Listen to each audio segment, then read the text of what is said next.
Hello Vishalakshi,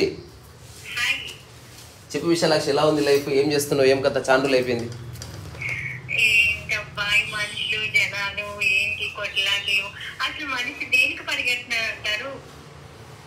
దేనికి పరిగెడుతున్నాడంటే సరిగ్గా చెప్పు, ఎలాబరేట్ చేయి. అంటే ఇప్పుడు ఈ కొట్లాటలు అంటే ఇప్పుడు మనిషికి ఏం కావాలో వాళ్ళకే తెలియని పరిస్థితుల్లో ఉన్నారా? అంటే కొంతమంది మందు తాగుతారు, కొంతమంది కొట్లాటకు వెళ్తూ ఉంటారు, కొంతమంది ఏమో ఇంకొక విషయంలో లేకపోతే అమ్మాయిలు పిచ్చిగా తిరుగుతూ ఉంటారు. ఏంటి దాంట్లో మనిషికి ఏం కావాలంటారు? ఏం వెతుకుతున్నాడు? వాడికి ఏం కావాలో వాడికే తెలియని పరిస్థితుల్లో ఉన్నాడు. మనిషికి ఏం కావాలో అసలు తెలియదు ఫస్ట్ ఆఫ్ ఆల్. అయితే రెండు విషయాలు ఉన్నాయి. ప్రకృతి పరంగా మనిషికి ఏం కావాలి? నిద్ర కావాలి, కొంచెం భోజనం కావాలి, అంతే కదా. తర్వాత ఒక మంచి కంపానియన్షిప్, దాన్ని మనం శృంగారం అందాం, లేకపోతే మైథునం అందాం, సెక్స్ అందాం, డజంట్ మ్యాటర్. ఇంతే కావాలి. ఇంతకుమించి అంబానీ కోరుకునేది ఏమి లేదు, లేకపోతే ఒక యోగి కోరుకునేది ఏమి లేదు, ఒక ఎనిమల్ కోరుకునేది ఏమి లేదు. అందరికీ ఇవే ఆధారం కదా. కానీ సమస్య ఎంత ఎక్కడ వస్తుంది? ప్రపంచపరంగా వచ్చేసరికి మనిషికి ఏం కావాలో తెలియదు. ఇప్పుడు ఎంత డబ్బు కావాలి అని అడిగితే ప్రపంచంలో ఎవరికి తెలియదు. అది ఆశ్చర్యం. తెలియదు కాబట్టి ఆ విషయం, ఎగ్జాంపుల్, నేను చిన్న ఎగ్జాంపుల్ ఇస్తాను, నువ్వు ఆన్సర్ అయ్యి. ఇప్పుడు నువ్వు ట్రైన్ ఎక్కావు, ఇక్కడి నుంచి జైపూర్ పోతున్నావు. ఎంత దూరం పోయినా జైపూర్ రావట్లే. ఎంతమందిని అడిగినా తెలియదని చెప్తున్నారు. నీకు కొంచెం ఆందోళన కలుగుతుందా, కలగదా? ఇంకోటి ట్రైన్ ఆగట్లేదు. అప్పుడు ఏం చేస్తాడో మనిషి? అప్పుడు ఏం చేస్తారు? కొందరు చుట్టుపక్కల ఉన్న వాళ్ళతో కొట్లాడతారు. ఒక యాక్టివిస్ట్ అయితే పోయి ధర్నా చేస్తాడు. ఆ ముందు డబ్బాల్లో ఒకటి పోయి డ్రైవర్ ఎక్కడ వాడాడు కనుక్కుంటా అంటాడు. చేతగాని వాడు నా కర్మ ఇంతే, అది పోతా ఉంది అనుకుంటాడు. తెలివైన వాడు ఏం చేస్తాడు? ఎక్కడ నాగితే దుంకుదామని చూస్తాడు. ఇంకా కొంచెం రౌడీ అయితే ఏమో ఎంత దూరం పోతే నాకేమి, చుట్టుపక్కల అందరిని బెదిరించి వాళ్ళ ఆస్తులు లాక్కుంటాడు, ఫుడ్ లాక్కుంటాడు. ఇలాగ పోతుంది, ఆగట్లేదు కాబట్టి అందులో ఒకడు బాబాయ్ అవుతాడు, ఒకడు పొలిటీషియన్ అవుతాడు. ఇట్లా రకరకాలుగా జనాలు మానసిక స్థితిని బట్టి మాడతారా లేదా? కొందరు ఏం చేస్తారు? వాయమ్మో ఈ లైఫ్ వద్దని చెప్పి ట్రైన్కి వెళ్ళి దుంకేస్తారు. వాళ్ళంతా ఎస్కేపిస్టులు. సో ప్రపంచం కూడా అంతే. ఇప్పుడు ఎందుకు కొట్లాడతారంటే తెలియక. ఎందుకు అరుస్తారు? ఇప్పుడు నేను ఒక మాట చెప్తా, మనిషి ఎవడు అంటే మాట్లాడేవాడు, అరిచే వాళ్ళంతా జంతువులు. యోగి ఎవడు? అసలు మాటలే లేకుండా ఒక చిన్న గుసగుసలాడి సమస్య క్లియర్ చేసేవాడు. ఎక్కడున్నామని మనిషి తెలుసుకోవాలి. అంటే జనాలు నిజంగానే ఒక అంటే తెలిసి చేస్తున్నారంటారా? అన్ని మాకు తెలుసు, మాకు లైఫ్ మా జీవితం ఏంటో మాకు తెలుసు, ఇదే నా జీవితం అని మాయలో బ్రతుకుతున్నారంటారా? లేకపోతే తెలియక జీవిస్తున్నారా, తెలిసి జీవిస్తున్నారా? తెలియదు. ఇప్పుడు ఏది నీకు స్పష్టంగా తెలుసో ఆ విషయంలో ఏ పేచీ లేదు. ఫర్ ఎగ్జాంపుల్, నీవు అమ్మాయి అని నీకు స్పష్టంగా తెలుసా లేదా? చూసావా? ఎప్పుడు నీకు ఆందోళన కలగలేదు. ఇప్పుడు నువ్వు వాడుతున్న ఫోన్ నీది అని స్పష్టంగా తెలుసా లేదా? తద్వారా ఏ ఆందోళన లేదు చూడు. సో ఏ ఏ విషయాల పట్ల స్పష్టత వస్తుంటే ఆయా విషయాల్లో ఆందోళన పోతుంది, గొడవ పోతుంది. ఇది క్లియర్ ఉందా లేదా? సో ఇప్పుడు మనిషి ఆందోళన చెందుతున్నది ఏ విషయాల్లో ఊరికే దృష్టి పెడదాం. ఎక్కడెక్కడ కొట్లాడుతున్నాడు మనిషి అంటే కుటుంబంతో కొట్లాడుతున్నాడు. ఎందుకు? అమ్మ అంటే ఏమిటో స్పష్టత వస్తలేదు. ఆమె ప్రవర్తన ఎందుకు అట్లా ఉందో స్పష్టత వస్తలేదు. భర్త ప్రవర్తన గురించి స్పష్టత రావట్లే. చిన్న పిల్లలతో ఏ గొడవ లేదు కదా. 2 ఏళ్ల పాప, ఏ గొడవ ఎవరితో లేదు. ఎందుకంటే ఇంకా ఆ పాపకి ప్రవర్తన గురించి ఇంకా ఐడియా రానే లేదు. So we are not serious about her. ఆ చిన్న పాప అన్నది, ఇగో విశాలాక్షి నేను చంపేస్తా అంటే అవగాహన ఉంటుంది కదా. ఒకసారి ఏం జరిగిందంటే, నేను ట్రైన్ లో జర్నీ చేస్తున్నాను. ఓకే, పాపం చిన్న పాప, ఏం తెలీదు. అయితే అతను ఎవరితోనో ఒక అతనితో కొట్లాడొచ్చాడు ట్రైన్ లోనే. కానీ పాపకి ఏం తెలీదు, కూర్చుంది. వచ్చాడు, పాప మీద అరిచేసి దాన్ని కొట్టేశాడు. అంటే మరి ఇదంతా తెలిసి చేస్తున్నారో తెలియక చేస్తారు. అంటే వేరే వాళ్ళ మీద కోపం వచ్చిన చిన్న పిల్లల మీద ఇప్పుడు వివేకం ఉంటుంది, తెలుసు. మరి ఎందుకు ఇలా అలా కాదు. ఇప్పుడు మూలంలోకి వెళ్తే కోపం వస్తుందని తెలుసు, కానీ ఎందుకు కోపం వస్తుందో తెలియదు. ఎందుకు కోపం వస్తుంది? ఎక్స్పెక్టేషన్ వల్ల కోపం వస్తుంది. Any expectation brings you anger. Example, bus ఎప్పుడు వస్తే అప్పుడు ఎక్కి వెళ్ళిపోతా, అంతవరకు నేను చదువుకుంటా అనుకున్నావు అనుకో, నీకు కోపం వస్తుందా? రాదు. అట్లనే బస్సు ఈ హాఫ్ అన్ అవర్లో రావాలి, వస్తా అని చెప్పారు, నువ్వు ఎక్స్పెక్ట్ చేసిన తర్వాత హాఫ్ అన్ అవర్ బదులు 45 నిమిషాలు అయితే కోపం ఎక్కువ వస్తుంది. గంట అయిందనుకో నీకు చాలా కోపంతో పాటు ద్వేషము, తర్వాత ఇంకో గంటన్నర అయిందనుకో అన్నీ వస్తాయి. ఇప్పుడు తీరా బస్సు ఎక్కితే నువ్వు ప్రశాంతంగా జర్నీ చేయవు. నీ మెయిన్ పర్పస్ ఏమిటి? ప్రశాంతంగా జర్నీ చేయడం, ప్రశాంతంగా జీవించడం. ఇది ఎప్పుడు జ్ఞప్తికి తెచ్చుకోమనే ఆధ్యాత్మికత చెప్తుంది. ఆధ్యాత్మికత అంటే నీ యొక్క ప్రశాంతత గురించి నిరంతర స్మరణ, మర్చిపోకు. ఇప్పుడు నువ్వు గొడవ వచ్చింది, నీ లైఫ్లోనే గొడవ వచ్చింది విశాలాక్షి, ఇలా గొడవ పడుతున్నప్పుడు మర్చిపోకు, ఈ గొడవ పడుతున్నది నెక్స్ట్ ప్రశాంతంగా బతకడానిక లేదా మరింత ఆందోళనకు గురవుతూ బతకడానిక? దానికి ఆన్సర్ ఒకవేళ ప్రశాంతత అనుకుంటే say sorry and move on. మన జీవితంలో ఇప్పుడు చాలా మంది దేనికోవడానికి వెంపర్లు పడుతూ ఉంటారు, పేరు కోసం, ప్రతిష్ట కోసం గొడవలు పడుతూ ఉంటారు. ఒకరిని అంటే నేను ఇప్పుడు పైకి రావడం కోసం ఎదుటి వాళ్ళని తొక్కేయాలి. ఓకే, ఇప్పుడు నా లైఫ్ లోనే కొన్ని జరిగాయని చెప్పుకుందాం ఎగ్జాంపుల్ గా. ఇప్పుడు మనం మంచితనంగానే ఉంటాము, మనం కొన్ని చూసి చూడనట్టు అడ్జస్ట్ అయిపోతే అండర్స్టాండింగ్ అయిపోయి వెళ్ళిపోతుంటాం. కానీ కొంతమంది అలా ఉంటారు కదా, వాళ్ళు ఎలా అయినా తొక్కేయాలి, నేనే పై చేలో ఉండాలి, వాళ్ళు ఎలాగైనా పంపించేయాలి, సో లేదు నేనే ఉండాలి నేను అన్న ఇదితో మనిషి బ్రతుకుతా. అంటే మన తరఫు నుంచి ఏమున్నా ఒక సారీ చెప్పినా కూడా అవేమి లెక్క. ఫస్ట్ ఆఫ్ ఆల్ మనం ఈ రెండింటిని విడదీయాలి. వ్యక్తిగత విషయాలు వేరే, ప్రొఫెషనల్ విషయాలు వేరే. ఇప్పుడు నువ్వు చెప్పింది ప్రొఫెషన్, అదే. సో ప్రొఫెషన్గా ఉన్నప్పుడు ప్రొఫెషన్ పరంగా ఎట్లా డీల్ చేయాలని మళ్ళీ వేరే communication skill, set of skills వేరే. ఇప్పుడు ఆ ప్రొఫెషన్లో ఎంటర్ అయ్యింది లేదా ఆ జాబ్లో ఎంటర్ అయినప్పుడు నీకు ఖచ్చితంగా తెలుసు నీ యొక్క స్థితి ఏమిటో, నీకు ఎంత క్యాలిబర్ ఉందో, నీకు ఎంత శాలరీ వస్తుంది. ఆ పని నువ్వు సిన్సియర్గా చేసి బయటపడాలి అంతే. అసలు వేరే వాళ్ళు తలెత్తి తెలియకే అంటే మనకు అన్ని విషయాలు ట్రైనింగ్ ఇవ్వలేదు కదా, తద్వారా మనకు తెలియదు. సో మనం ఏం చేస్తున్నాం, 2 రకాలుగా ఉన్నాయి. డ్రైవింగ్ అంతా నేర్చుకొని పర్ఫెక్ట్ అయిన తర్వాత కారు నడిపి తిరుపతికి పోవడం. రెండవది కారు కొనుక్కొని ఇక ఆ గోడ ఈ గోడ గుద్దుకుంటూ యాక్సిడెంట్లు అవుతూ చిన్న చిన్న గొడవలు పడుతూ అట్లా ఫైనల్ తిరుపతికి వెళ్ళే లోపు కారు నడుపుడు నేర్చుకోవడం. ఈ రెండింటిలో ఏది ఎంచుకుంటావు నువ్వు?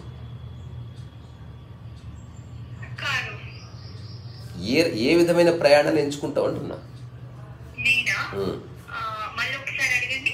ముందే నేర్చుకొని పరిపూర్ణ అవగాహన వచ్చినా కారెక్కావు, తిరుపతి వరకు ఆనందంగా పోయావు, వాడు తిరుపతి రీచ్ అయ్యాడు. రెండవది కారు కొనుక్కోగానే ఎక్కేసావు, ఇక ఆ గోడ ఈ గోడ గుద్దుకుంటూ చిన్న చిన్న యాక్సిడెంట్ చేసుకుంటూ ఫైనల్గా అర్థం చేసుకుని తిరుపతి పోయావు. ఈ రెండిట్లో ఏది ఎంచుకుంటావు? ఎగ్జాక్ట్లీ. సో మానవ సంబంధాలు కూడా డైరెక్ట్గా ఎక్కి తొక్కేస్తున్నారు. అదేమిటో తెలుసుకొని, అదేమిటో అర్థం చేసుకొని ఆ తర్వాత ప్రయాణం మొదలు పెట్టాలని అర్థం చేసుకుంటే నీ లైఫ్లో కాన్ఫ్లిక్ట్స్ ఉండవు. లేకపోతే ఖచ్చితంగా కాన్ఫ్లిక్ట్ వస్తుంది. ఇప్పుడు ఉదాహరణకి ఇప్పుడు ఈ ఇద్దరు ఆటోబయోగ్రఫీ రాశారు. ఇప్పుడు ఆ తిరుపతి ఫస్ట్ వెళ్ళిన వాడు రాస్తాడు, నేను ఫస్ట్ బాగా అర్థం చేసుకున్న తర్వాత తిరుపతి ప్రయాణం వరకు అంతా బాగా సాగేది, పెద్ద స్టోరీ ఏం లేదు అంటాడు. అది రెండోవాడు ఆటోబయోగ్రఫీ వస్తే ఎన్ని కష్టాలు పడ్డాను, ఎన్ని కన్నీళ్లు చూశాను, ఎన్ని గొడవలు పడితే ఇక్కడికి వచ్చాను తెలుసా అని జనాలు చెప్పే భక్వాసంత ఇదే. ఇప్పుడు మనుషులతో ఎలా ఉండాలో నీకు బేసిక్ కామన్ సెన్స్ లేదు కనుక అంతెందుకు ఇప్పుడు కుటుంబం అంతా కలిసి ఉన్నారనుకో, ఒక చిన్న అందరూ కలిసి ఫ్యామిలీ ఒక ట్రైనింగ్కి వెళ్ళొచ్చేది ఒక వారం రోజులు. అత్తతో కోడలు ఎలా బిహేవ్ చేయాలి, కోడలతో మామ ఎలా బిహేవ్ చేయాలి, ఎలా పలకరిస్తే మామకు హాయిగా ఉంటుంది, ఎవరిని ఒరే అనొచ్చు, ఎవరిని తురే అనొచ్చు, ఎవరిని ఏమండి అని పిలవాలి, ఇలాంటి బట్టలు వేసుకొని చిన్న క్లారిటీ తెచ్చుకో.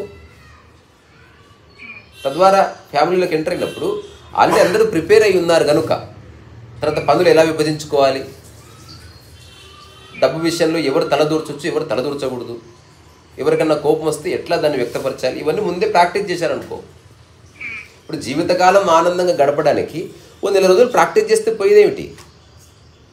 ఆహా, ఇప్పుడు ఇంట్లోకి రాగానే ఇంకా జీవించడం మొదలు పెట్టేసేయాలి. అందుకే బోళ్ళ అరుపులు, కేకలు, ద్వేషాలు, ఎక్స్పెక్టేషన్స్, కొట్లాటలు, తర్వాత మైండ్ డిస్టర్బ్ అవ్వడాలు. ఇదంతా అజ్ఞానమే కదా. ఇప్పుడు నా జీవితంలో ఏ సంఘర్షణ లేదు. సంఘర్షణ లేవంటే నా చుట్టుపక్కల సంఘర్షణ పెట్టేవాళ్ళు లేరని కాదు. నేను I understood what human mind is, అంతే. సో ఎవడైనా తెలివి తక్కువగా ప్రవర్తిస్తే దాన్ని మన మీద రుద్దుకొని మనం బాధపడ్డం ఎందుకు? సో మనిషి స్వభావం కొట్లాడతాడు ఎందుకో తెలుసా విశాలాక్షి? జంతువు నుంచి వచ్చాడు కాబట్టి ఆ ప్రవృత్తి పోదు. సో మనిషి జంతువు నుంచి వచ్చాడు, తద్వారా మనిషికి కొట్లాడితే ఒక రకమైన ఒక ఆటవిక సాటిస్ఫాక్షన్ ఉంటుంది. కొట్లాడుతున్నప్పుడు, అరుస్తున్నప్పుడు, కేకలేస్తున్నప్పుడు, తర్వాత వేరే వాడిపై దాడి చేసినప్పుడు నీ కొన్ని వేల సంవత్సరాల ఒక పూర్వ ప్రవృత్తి సాటిస్ఫై అవుతుంది.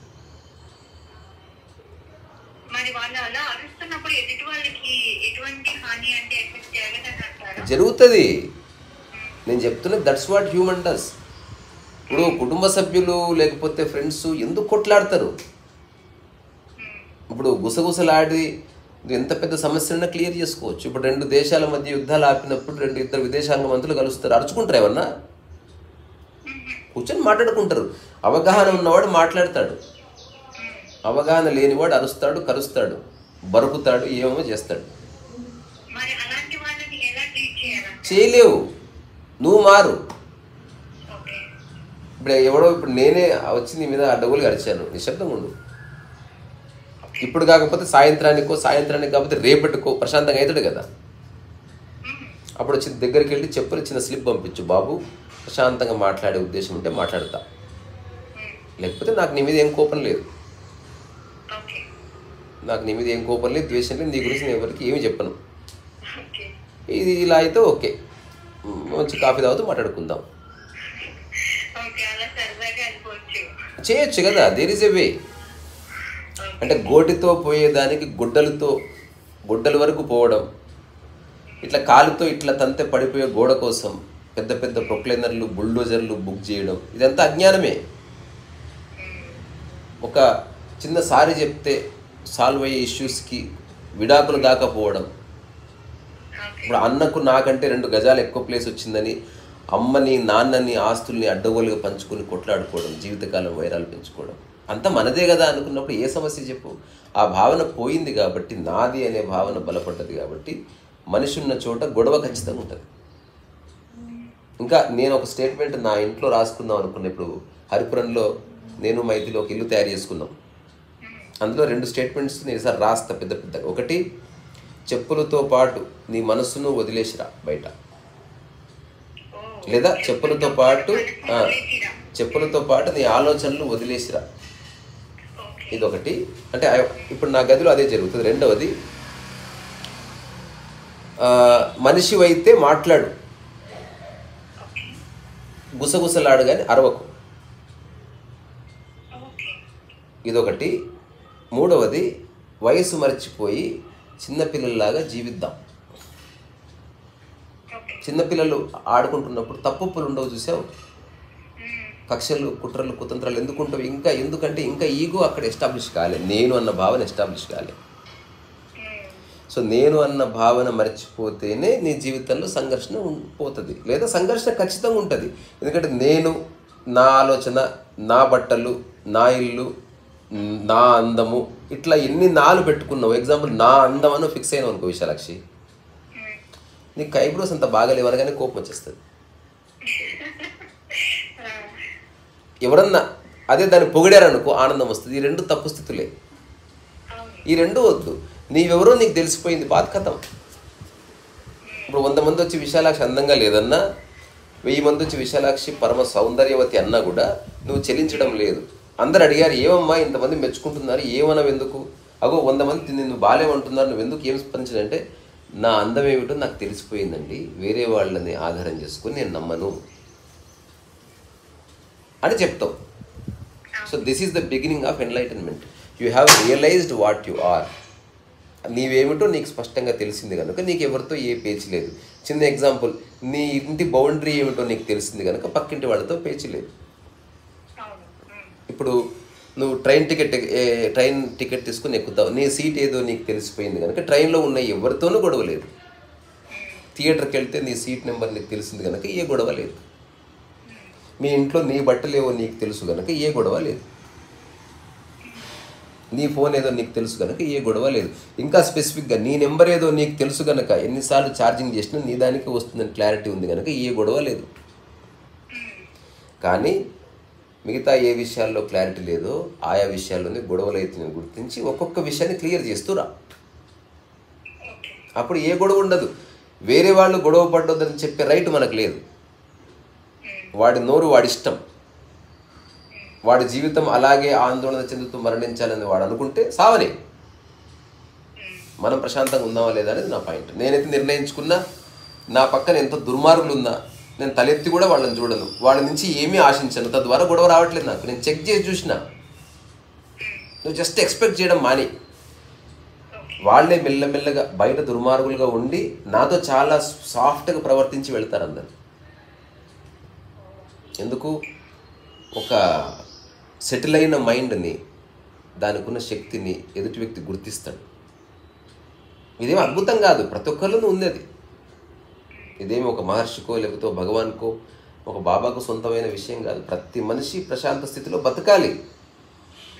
అలా ఇప్పుడు ఎలా సినిమాకి వెళితే ఎలాంటి బట్టలు వేసుకోవాలో క్లారిటీ ఉంటుంది, పెళ్ళికి వెళ్తే ఎలా తయారవ్వాలో క్లారిటీ ఉంటుంది. మరి ఎలా జీవించాలో క్లారిటీ వద్దా? ఇది నువ్వు నిర్ణయించుకో, నేను నిర్ణయించుకుంటున్నా. ఏదేమైనా గుసగుసలాడి సమస్య సొల్యూషన్ చేస్తే కానీ నేను అరవను. ఇప్పుడు ఎదుటి వ్యక్తి అరిచాడే అనుకో, ఎంతసేపైనా అరవని, కళ్ళు మూసుకుని నిశ్శబ్దం నిలబడు.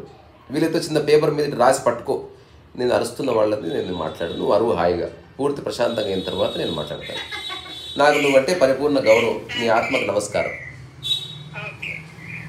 ఇలా చేస్తే ఎదుటి వ్యక్తి ఖచ్చితంగా మారుతాడు.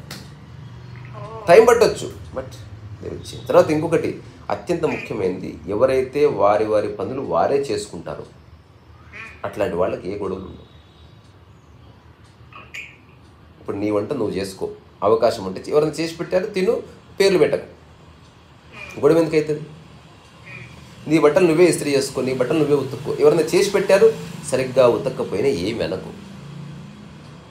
వాళ్ళు చేయడమే చాలా గొప్ప విషయం అని గుర్తించు. మళ్ళీ పుల్లలు పెడతారు చూడు, ఈ అత్తలు కోడలు వీళ్ళంతా ఉతికింది కానీ నల్లగా చేసిన ఇట్లనే ఉతికేదాన్ని, అట్లా గొడవలు అవుతాయి. అరే బంగారు తల్లి, నేను ఉతుక్కునే బదులు నువ్వే ఉతికినావు, చాలా సంతోషం అమ్మా అంటే ఎలాగైనా అత్తే నువ్వు అసలు ఉతకడమే ఎక్కువ, మళ్ళీ దాన్ని చూసిననుకో నాకు పాపం తాకుతుంది. నువ్వు చేయడమే చాలా ఎక్కువ, ఈరోజు నేను టీ చేసి తప్పు. ఎవరు వచ్చినప్పుడు నా కోడలు మంచిగా నాకు బట్టలు ఉతికి పెట్టి ఓ మాట చెప్పు. సహృద్భావం లేదు. మనం ఎంతసేపు జిద్దుకు పోతున్నాం, పోటీ పడుతున్నాం సాటి మనిషితో. పోటీ పడకుండా ఆట పడు, ఆయన ఆడుకో, గౌరవించు. ఒక వ్యక్తి బాధలో ఉన్నాడు, అర్థం చేసుకో. నీ మాట వినలేదు, అది వాడి స్వభావాన్ని తెలుసుకో. నిజమైన మనిషి ఎవడే అంటే తన పని తాను చేసుకోవడంతో చాలా సమస్యలు క్లియర్ అవుతాయి. ఇది ఎవరైనా ఆచరించి చూడొచ్చు. ఇప్పుడు నువ్వు అన్నదానికి ఏంది, అసలు మనుషులు ఎందుకు కొట్లాడతారు అంటే ఎక్స్పెక్టేషన్స్ వల్ల. నువ్వు అనుకున్నట్లు ఎదురువాడు లేడని అనుకోవడం వల్ల, నువ్వు చెప్పింది ఎదుటివాడు వినడం లేదనుకోవడం వల్ల. నేనంటే అసలు ఎందుకు వినాలి, నువ్వు ఎవడే ఆ బోడీ. చిన్న ఆడు ప్రశ్న అడుగుతా, ఆన్సర్ తర్వాత బాయ్ చెప్పుకుందాం. అడగడానికి ఒప్పించడానికి తేడా ఏమిటి?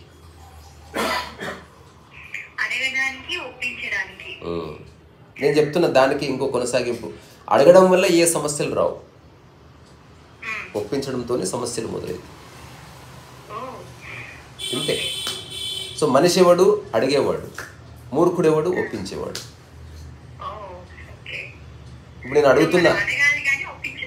నేను అడుగుతున్న విశాలాక్షి, నేను సినిమాకి వెళ్దాం అనుకుంటున్నా, నాకు కంపెనీ ఎవ్వరు లేరు, వస్తావా? ఓకే సరే మరి, నో ప్రాబ్లం. ఇది ఎంత బాగుంది. అట్లా కాకుండా నెక్స్ట్ 5 నిమిషాల తర్వాత, విశాలాక్షి ఇంతకుముందు అడిగినావు రానన్నావు, జర ఆలోచించరాదు ప్లీజ్. మళ్ళీ పావుగంట ఆగి ఓ మెసేజ్, ఓ చిన్న ఎమోజీ పెట్టా, మళ్ళీ ఒక గంట తర్వాత విశాలాక్షి ఏందమ్మా లేక అడిగితే వస్తలేవు, నువ్వు వస్తే నేను నీకు చీర ఇప్పిస్తా. ఇదేంది అడగడం కాదు, ఇది ఒప్పించడం అంటే ఏంటో తెలుసా? You are actually committing a biggest crime ఇలాగే మొదలవుతుంది. రేప్ అంటే ఇదే, వర్బల్ రేప్ అంటారు ఇది. సో ఈ కుటుంబ వ్యవస్థలో అడిగే నేపంతో ఒప్పిస్తున్నారు. నా అత్త అడగొచ్చు, ఏమమ్మా రేపు పొద్దున్న లేచి నా కోసం నాకు ఓపిక లేదు, ఇల్లంతా ఉడుస్తావా? నాకు ఓపిక లేదు అత్తయ్య. కొన్ని ఎప్పుడు ఉడుస్తావో చెప్పు. 11 తర్వాత ఉడుస్తా. సరే నాన్న. అలాగే 9 గంటలకు ఊడ్చినవి కాదు, 11 ఊడ్చినవి కాదు, తెలుసుకో. దట్స్ హౌ వి రెస్పెక్ట్ అంటే దండలేయడం కాదు, ఒక మనిషి మాటకి విలువనిచ్చి ఆగడం. దానివల్ల ఏ సమస్యలు రావు. సో ఇప్పుడు నేను చెప్పేది ఏంటి, నేనైతే కంక్లూజన్కి వచ్చిన, ఎవరిని మనం మార్చలేము, ఎవరిని కొట్లాడకుండా ఆపలేము, కానీ మనం కొట్లాడకుండా ఉండొచ్చు అనేది క్లారిటీ ఉంది నాకు. దీనివల్ల నాకు ఎవరితో గొడవలు లేవు. ఎగ్జాంపుల్, నాతో చాలామంది గొడవ పడ్డారు, కానీ నేను వాళ్ళతో ఎప్పుడు మాట్లాడాను, గొడవ పడలేదు. ఈ చిన్న తేడా అర్థమైంది నీకు? ఇప్పుడు మేమిద్దరం గొడవ పడ్డాం, నేను ఎప్పుడు గొడవ పడలేదు. చాలామంది నాతో గొడవ పడ్డారు, నేను ఎప్పుడు వాళ్ళతో గొడవ పడలేదు, జస్ట్ మాట్లాడాను. వాళ్ళు అరుస్తున్నారు. ఇప్పుడు అంటే ఇది జనరల్ గా జరిగే క్వశ్చన్, రీసెంట్ డేస్ లో ఇంట్లో అరేంజ్ మ్యారేజ్ చేస్తే అందరూ బాగుంటారు అని అనుకుంటూ ఉంటారు. సో లవ్ మ్యారేజ్ చేసుకున్న వాళ్ళు కొట్లాడుకుని విడిపోతున్నారు, అరేంజ్ మ్యారేజ్ చేసిన వాళ్ళు కొట్లాడుకుని విడిపోతున్నారు. ఏ మ్యారేజ్ చేసుకునే వాళ్ళు కొట్లాడుకుంటున్నారు. విడిపోవడం ఎందుకు లేదంటే ఫ్రెండ్స్ కాబట్టి విడిపోవడం ఉండదు. ఇప్పుడు ఏదైనా కడితేనే తెంపడం ఉంటుంది, నువ్వు కట్టినప్పుడు తెంపడం ఎట్లుంటుంది? ఇప్పుడు మనం మ్యారేజ్లో ఒక భార్య భర్త విడిపోయారు, ఎందుకంటే మనం అతికిచ్చాం కాబట్టి విడిపోతున్నారు.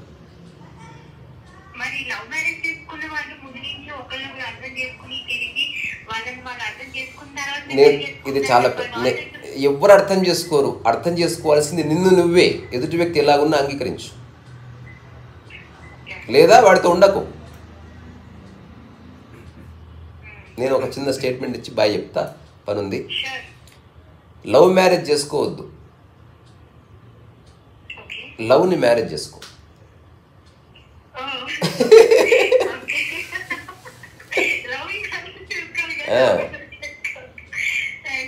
తర్వాత never seek love, you just become love. ఈరోజు పొద్దున్న సద్గురుది ఒక వీడియో చూసిన, ఎవరో ఫ్రెండ్ షేర్ చేశాడు, ఎంత కరెక్ట్గా చెప్పాడు. అది సద్గురు స్టేట్మెంట్ కాదు, అది యూనివర్సల్. అదేమిటి, నేను ఒక సహజమైన ప్లెజెంట్నెస్ అనేది లవ్, అది అన్ని చోట్ల నాకు లభిస్తుంది. ఒక మనిషితో ఉన్నప్పుడు నేను ప్లెజెంట్గా ఉంటాను. చెట్టు కింద ప్లెజెంట్గా ఉన్నాను, ఒక నది పక్కన ప్లెజెంట్గా ఉన్నాను. This pleasantness is love. అంతే. హార్మోనిని డిస్టర్బ్ చేసేవాడు అసలు మనిషే కాదు. వాళ్ళంతా ఎవరో మన మానవ రూపం దాల్చిన దుర్మార్గులు వాళ్ళంతా. ఇంట్లో వస్తువులు కిందెత్తేసేవాళ్ళు, గట్టిగా అరచి కాళ్ళు కొట్టుకుంటూ మాట్లాడేవాళ్ళు, వస్తువులు ఇసిరేసేవాళ్ళు, తర్వాత ఉత్తుత్తగానే స్టేట్మెంట్స్, ఇక నీకు నాకు ఏ సంబంధం లేదని చెప్పేటోళ్ళు. వీళ్ళంతా మనుషులా? కాదు. They are devils in the human form. నేను ఒక్కటిగా చెప్పగలను, నీలో ఉన్న మనిషిత్వం మేలుకుంటే నీకు తెలుస్తుంది రాను రాను అసలు నీలా మనుషులు చాలా అరుదు ఉన్నారు భూమి మీద. చాలా rarely you will find human. మిగతా వాళ్ళంతా హ్యూమన్ బీయింగ్స్ కాదు, దే ఆర్ హ్యూమన్ బికమింగ్స్. ఇంకా ఎట్ టు బికమ్ హ్యూమన్. కాబట్టి జస్ట్ ఏమంటారు, జస్ట్ లవ్ని మ్యారేజ్ చేసుకో.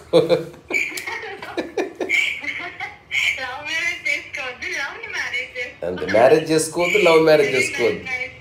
సో నీతో ఎల్లకాలం ఉండేది రెండే, నీవు నీ శరీరమే నీతో ఎప్పటికి ఉంటుంది.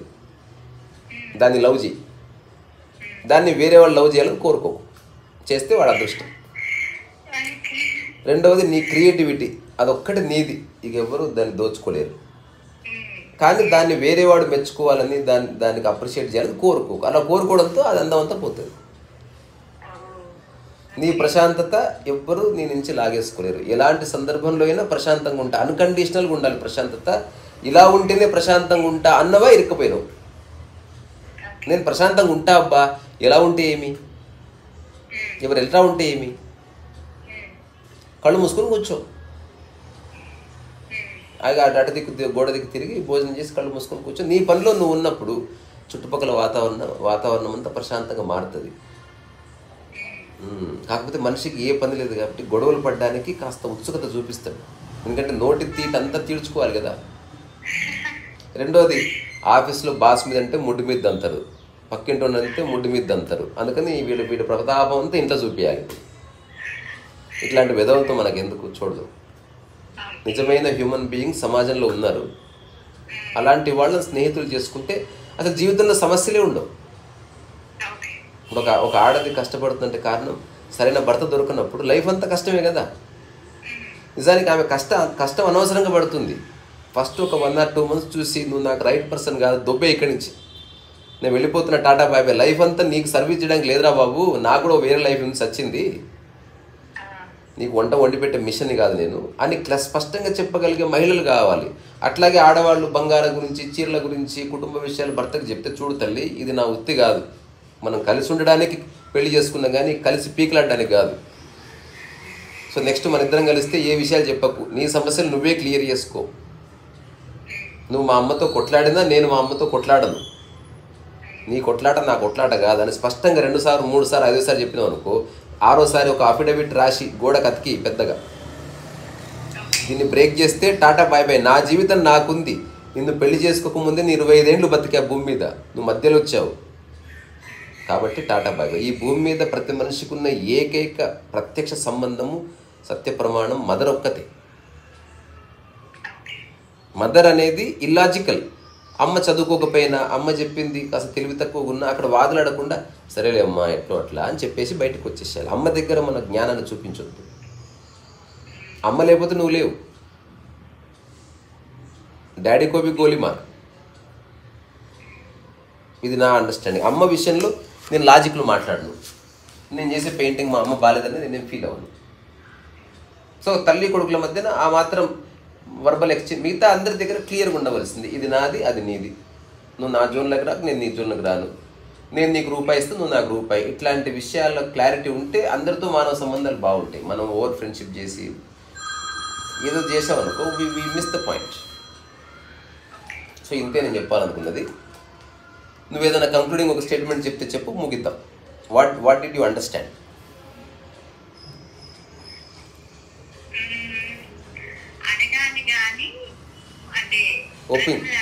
ఒప్పించొద్దు, బతిమిలాడడం వేరే మళ్ళీ. అవును, అంతే.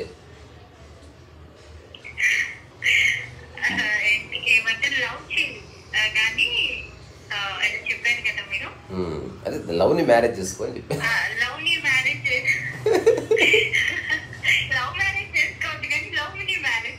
అంతే. జీవితం ప్రేమించడం ఉండదు, ప్రేమ ఉంది అంతే. సో అంతే, అది ఎదుటి వ్యక్తి తీసుకుంటాడు లేదా నీకు సంబంధం లేదు. ఇప్పుడు ఉదాహరణకి ప్రేమ ఉంటే ఎట్లుంటుంది తెలుసా? నువ్వు టీ చేసి ఇచ్చావు ఒక వ్యక్తికి, టీ అని పెట్టావు, ఈ దరిద్రం టీ నాకు అక్కర్లేదు అలాగే అని తీసుకెళ్ళి గూట్లో పెట్టావు, అంతే. దట్స్ ఆల్, అయిపోయింది. నేను టీ చేస్తే నీకు ఎందుకు నచ్చలే, ఆ చర్చలో పడనే వద్దు. టీ చేసే రైట్ నీకెంత ఉందో తాగకుండా ఉండే రైట్ తనకుంది.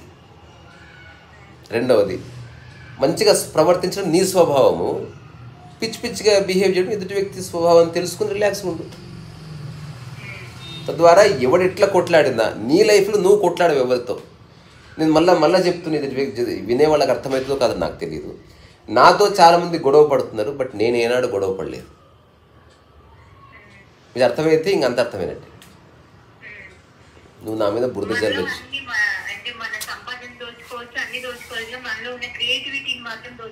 ఎవరు దోచుకోలేరు. నీ ప్రశాంతతను ఎవడు కాపీకోడు, నీ ఆరోగ్యాన్ని ఎవడు లాగేసుకోలేడు, నీ అందాన్ని ఎవడు లాగేసుకోలేడు. కానీ దానికి వేరే వాళ్ళతో లింక్ పెట్టకు. నేను అందంగా తయారైతే నువ్వు మెచ్చుకుంటే, నువ్వు మెచ్చుకోలేదు ఎందుకు? ఎవడు మెచ్చుకుంటే ఏమిటి, మెచ్చుకోకపోతే ఏమిటి? అసలు అడగడం మానేను, ఎలా తయారైనా, నా డ్రెస్ బాగుందా, అవసరం లేదు. మనిషి అద్దం తయారు చేసుకునేది వేరే వాళ్ళని అడగొద్దని. మళ్ళీ అద్దం ఉంచుకొని మళ్ళీ వేరే వాళ్ళు అడగడం ఎందుకు?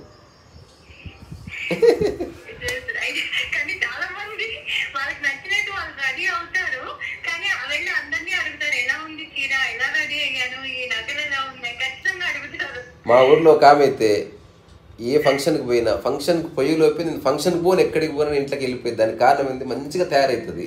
బడికి రాగానే అమ్మమ్మ ఎట్లుందంటే మంచిగా ఉంది బెట కానీ అంచు బాలేదు చూడు అంటే పెద్ద బోడి ఇవి తెలిసినట్టు అని పోయి మళ్ళీ అంచు మార్చుకొని మళ్ళీ అమ్మమ్మ ఎట్లుందంటే నేను చెప్పంగానే మార్చినవా, ముందే ఎందుకు అడగలేదు, ఇంకా అయిపోయింది. ఇంకా అది పెద్ద గోడ. చాలా సార్లు నవ్వుతుంది. ఏంటి అంటే వాళ్ళకి నచ్చినట్టే రెడీ అవుతారు, వాళ్ళకి నచ్చిన చీర కట్టుకుంటారు, వాళ్ళకి నచ్చిన నగలు పెట్టుకుంటారు, వాళ్ళకి ఏది కావాలంటే అలానే నచ్చిన రెడీ అయ్యారు. కానీ పార్టీలో మాత్రం ఈ చీర బాగుందా, ఇంకొకటి బాగుందా, నగలు బాగుందా అని అడుగుతుంది. నీకు ఒక రహస్యం చెప్తాను. ఇలా రెడీ కావాలో ఇప్పటి వరకు మానవ జాతి ఫిక్స్ కాలేదు కాబట్టి రకరకాల రెడీ అవుతున్నారు. అది ఇంకా ఫిక్స్ కాలేదు. కానీ ఫిక్స్ అయింది ఎలా రెడీ. లాయర్ కోర్టుకి వెళ్తున్నాడు, ఎలా రెడీ కావాలో ఫిక్స్ అయిందా లేదా. అంటే తెల్ల ప్యాంటు నల్ల కోటు, అక్కడ కూడా మీరు ఎలాగైనా ఉండొచ్చు అనుకుంటే ఈకలు పెట్టుకొని పోతారు కదా. అక్కడ ఫిక్స్ అయింది. కోర్టు మన హాస్పిటల్లో ఫిక్స్ అయింది, ఒక దేవాలయంలో ఫిక్స్ అయింది. అది కూడా ఇంకా 100% ఫిక్స్ కాలే. ఓన్లీ అయ్యప్ప దేవాలయంలో ఫిక్స్ అయింది, మగవాళ్ళు ఇలా రావాలి, ఆడవాళ్ళు రాకూడదు, వాటి వల్ల. సో ఇంకా మనం పార్టీకి వెళ్తే ఎలా వెళ్ళాలో ఫిక్స్ కాలేదు. ఇప్పుడు కొన్ని ఫిక్స్ అయినాయి చూడు, బొట్టు ఎక్కడ పెట్టుకోవాలి చెప్పు, అయిపోయింది, ఫిక్స్ అయింది. అది నువ్వు మోచేయికి పెట్టుకుంటే ఎవడు దాన్ని బొట్టు అన్నాడు, నువ్వు పెట్టుకున్నావు అన్నారు. నేను మోచేయికి బొట్టు పెట్టుకున్నా ఎలా ఉందని అడిగితే కూడా ఎవడు పట్టించుకోడు, చెత్త అది. సో ఫిక్స్ అయిన వాటిని గుర్తించు, దాంట్లో ఏ కాన్ఫ్లిక్ట్ లేదు. ఏ అడ్వకేట్ అని అంటే ఇంత చదువుకొని నల్ల కోట వేసుకునింది జడ్జి గారు, నేను ఎర్ర కోట వేసుకుంటూ పూల చొక్క వేసుకుంటా అంటే ఎలా కొడతారు అక్కడి నుంచి. You have to understand the entirety. So అట్లా ఫిక్స్ అయిన చోట సమస్య లేదు, అందుకే లైఫ్లో ఫిక్స్ చేస్తురా, అప్పుడు ఏ గొడవ ఉండదు. ప్రపంచమంతా గొడవలు ఉందా, నీలో గొడవలు ఉండవు. మా తాత రామకృష్ణ పరమహంస చెప్పిన మాట చెప్పి ముగిస్తా. నీటిలో పడవ ఉండని కానీ పడవలో నీరు ఉండకుండా చూసుకో అన్నాడు.